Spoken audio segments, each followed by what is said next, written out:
Amos 9-ാം അധ്യായം 1 മുതൽ 15 വരെയുള്ള വാക്യങ്ങൾ. ബലിപീഠത്തിനരികെ കർത്താവ് നിൽക്കുന്നത് ഞാൻ കണ്ടു. അവിടുന്ന് അരുൾ ചെയ്തു, പൂമുഖം കുലങ്ങുമാറ് പൊതികൈക്കോടെ അടിക്കുക. എല്ലാവരുടെയും തലയിൽ അത് തകർന്നു വീഴട്ടെ. അവശേഷിക്കുന്നവരെ ഞാൻ വാളിനിരയാക്കും. ഒരുവനും ഓടി ഒളിക്കുകയില്ല, ഒരുവനും രക്ഷപ്പെടുകയില്ല. അവർ പാതാളത്തിലേക്ക് തുരന്നിറങ്ങിയാലും ഞാൻ അവരെ പിടിക്കും. ആകാശത്തിലേക്ക് അവർ കയറിപ്പോയാലും അവിടെ നിന്ന് ഞാൻ അവരെ വലിച്ച് താഴെ ഇറക്കും.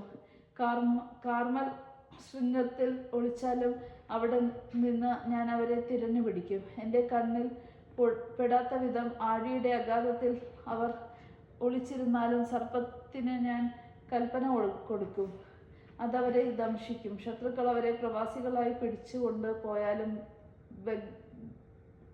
ബെഡ്ഗങ്ങളോട് ഞാൻ ആജ്ഞാപിക്കും, അതവരെ വധിക്കും.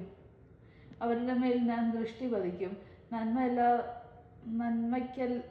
നന്മയ്ക്കല്ല തിന്മയ്ക്ക്. സൈന്യങ്ങളുടെ ദൈവമായ കർത്താവ് ഈ ഭൂമിയെ സ്പർശിക്കുമ്പോൾ അത് ഉരുകിപ്പോകുന്നു.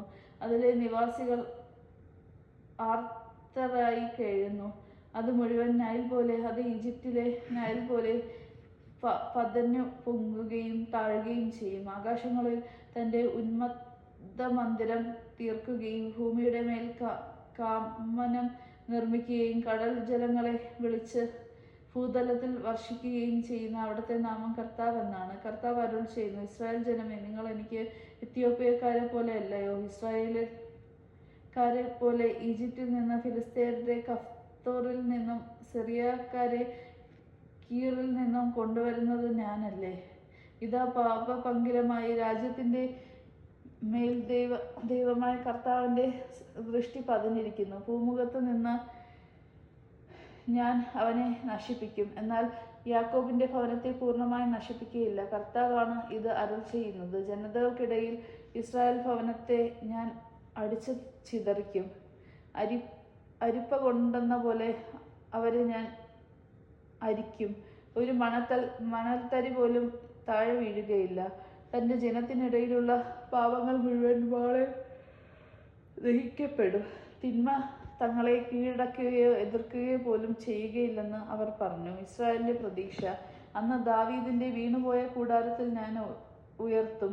കേടുപാടുകൾ തീർത്ത് വീണ്ടും അതിനെ പഴയ കാലത്തതുപോലെ പണിതുയർത്തും. അപ്പോൾ ഏദോമിൽ അവശേഷിക്കുന്നവരെയും തൻ്റെ നാമത്തിൽ അറിയപ്പെടുന്നവരെയും ജനതകളെയും അവർ കൈവശമാക്കും. ഇത് ചെയ്യുന്ന കർത്താവാണ് അരുൾ ചെയ്യുന്നത്. കർത്താവ് അരുൾ ചെയ്യുന്നു, ആ ദിനങ്ങൾ ആസന്നമായി. അന്ന് ഉഴുവുകാരൻ കൊയ്ത്തുകാരനെയും മുന്തിരി മെതിക്കുന്നവൻ വിതയ്ക്കാരനെയും പിന്നിലാക്കും. പർവ്വതങ്ങൾ പുതുവീന് പൊഴിക്കും, മലകളെല്ലാം അത് കവിഞ്ഞൊഴുകും. എൻ്റെ ജനമായ ഇസ്രായേലിൻ്റെ ഐശ്വര്യം ഞാൻ പുനഃസ്ഥാപിക്കും. തകർന്ന നഗരങ്ങൾ പുനരുദ്ധീകരിച്ച് അവർ അതിൽ വസിക്കും. മുന്തിരി തോപ്പുകൾ നട്ടുപിടിപ്പിച്ച് അവർ വീഞ്ഞു കുടിക്കും. അവർ തോട്ടങ്ങൾ ഉണ്ടാക്കി ഫലം ആസ്വദിക്കും. അവർക്ക് നൽകിയ ദേശത്ത് ഞാൻ അവരെ നട്ടു വളർത്തും. ആരും അവരെ പിഴുതെറിയുകയില്ല. ദൈവമായ കർത്താവാണ് അരുൾ ചെയ്യുന്നത്. ദൈവവചനമാണ് നാം കേട്ടത്. നമുക്ക് ദൈവത്തെ സ്തുതിക്കാം. ക്രിസ്തു അങ്ങേക്ക് സ്തുതി.